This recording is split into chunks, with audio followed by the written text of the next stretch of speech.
प्यारे देशवासियों, नमस्कार। आज मैं हमारे राजनेताओं की बयानबाजी, गंदी बयानबाजी के बारे में आपसे चर्चा करना चाहूँगा, जो कि बहुत ही शर्मनाक है। अभी इतना बड़ा हादसा देश में हुआ है, बहुत बड़ा कांड हुआ है, ये बहुत बड़ा, उससे उभरने में हमें समय लगेगा। इतना बड़ा हादसा हुआ है महाकुंभ में कितनी मौतें हुई हैं, वो टोटली प्रशासन की फेलियर से हुई हैं। और उत्तर प्रदेश सरकार के एक मंत्री, उन्होंने इतना घटिया बयान दिया है, इसके बाद उनको पद पर रहने का कोई नैतिक अधिकार नहीं था। उनसे तुरंत इस्तीफा लिया जाना चाहिए था या उनको पद से हटा दिया जाना चाहिए था। ये बहुत ही शर्मनाक बयान है।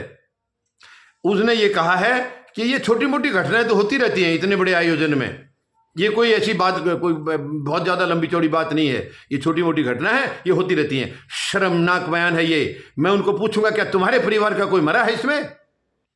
तुम्हारे परिवार का अगर कोई मरा होता तब तुम्हें मालूम पड़ता कि ये घटना कितनी बड़ी है, ये छोटी मोटी नहीं है। उस मंत्री के परिवार का कोई नहीं है, या किसी वीआईपी के परिवार का कोई नहीं गया। तो ये आम जनता, क्या ये कीड़े मकोड़े हैं? या आम जनता का हमारे इन राजनेताओं के और इन ब्यूरोक्रेट्स के, इनके आंखों में, इनकी नज़रों में क्या इतना ही महत्व है आम जनता का? यही सम्मान है आम जनता का आपकी नज़रों में? उसी जनता को आप लूट के खा रहे हैं, उसी जनता के पैसे से आप ऐसा आराम कर रहे हैं, उसी की जनता के पैसे से आप यूज करके उसका भ्रष्टाचार फैला रहे हैं, और फिर आप इतने गंदे बयान दे रहे हैं। कम से कम आप उनके घाव पर आप मरहम तो नहीं लगा सकते? नमक तो मत छिड़किए उसके ऊपर। एक ने बोल दिया ये हादसा हमारी वजह से नहीं हुआ है, हमारी कमी नहीं है, प्रशासन की कमी नहीं है, ये तो जनता की कमी है। एक ने पूरा डायरेक्ट वैसे डाल दिया, और दूसरे ने बोल दिया ये तो होते रहते हैं, ये छोटी मोटी घटना है, ये कोई बड़ी घटना नहीं है। क्या ये छोटी मोटी घटना एक परिवार के 2 भी गए हैं, 1 भी गया है, 3 भी गए हैं, ये शर्मनाक नहीं है तो और क्या? वो परिवार तो बर्बाद हो गया, एक परिवार बर्बाद हो गया, आप उसको छोटी मोटी घटना बता रहे हैं। कितना शर्मनाक बयान है ये। मैं कहता हूं कि अगर मुख्यमंत्री उत्तर प्रदेश के जरा सी भी नैतिकता होती तो इसको तुरंत बर्खास्त कर देते पद से, तुरंत इसको बर्खास्त किया जाना चाहिए था। ये पद पर रहने के लायक नहीं है, इनकी मानसिकता पद के लायक नहीं है।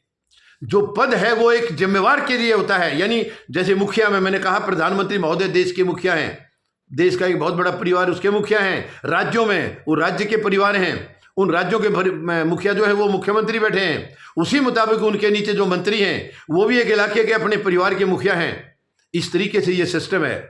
लेकिन एक मुखिया होकर के इतना शर्मनाक बयान दे, इससे ज्यादा दुखद और कुछ नहीं हो सकता है। लेकिन अब तक कोई हलचल नहीं है, किसी ने पूछा तक भी नहीं, क्योंकि पूरी छूट है। आज वर्तमान में 10-11 साल से जो देश में सत्ता चल रही है उसमें पूरी छूट है। आप जो मर्जी किसी को गाली दो, गलौज करो, आपके अंदर हिम्मत होनी चाहिए, ताकत होनी चाहिए, नहीं तो प्रशासन की ताकत आपके साथ है ही है। कितना शर्मनाक है ये, कितना शर्मनाक है ये। तो छोटी मोटी घटना न, अरे परिवार उजड़ गए हैं वहां कितने। आपको छोटी मोटी किसी परिवार, देखिए किसी एक परिवार में एक मौत होती है, वो कितना भारी पड़ता है, कितना दुख होता है उस परिवार में। यहाँ तो एक परिवार से 2 भी, 1 भी हुआ, और वो परिवार में हुई है, चलो किसी की भगवान न करे कोई अपनी आई मौत हुई है या क्या, ये तो एक किस्म से बुलाई गई मौत थी, ये ऐसा लग रहा है। ये तो प्रशासन ने कहा कि आओ यहाँ झुक जाओ, तुम्हारी मौत हो जाएगी, क्योंकि अदरवाइज गैर जिम्मेवारी करने का और क्या तरीका था, क्या वजह थी गैर जिम्मेवारी करने की? ये बहुत ही शर्मनाक है। और मैं मांग करता हूं प्रधानमंत्री महोदय से, इस्तीफा तो प्रधानमंत्री महोदय और मुख्यमंत्री को भी देना चाहिए। और ये मंत्री जिसने कहा है ये तो छोटी मोटी घटनाएं ये होते रहते हैं, मैं कहता हूं तुरंत उनसे त्याग पत्र लिया जाए, नहीं तो उसको बर्खास्त कर दिया जाए। ऐसे व्यक्ति को प्रशासन का हिस्सा, मंत्री के पद पर रहने का कोई अधिकार नहीं है। कितना अहंकार है उनके अंदर, कितना अहंकार है। उम्मीद लगाता हूं प्रधानमंत्री महोदय कुछ एक्शन लेंगे। धन्यवाद। जय जवान, जय किसान, जय हिंद।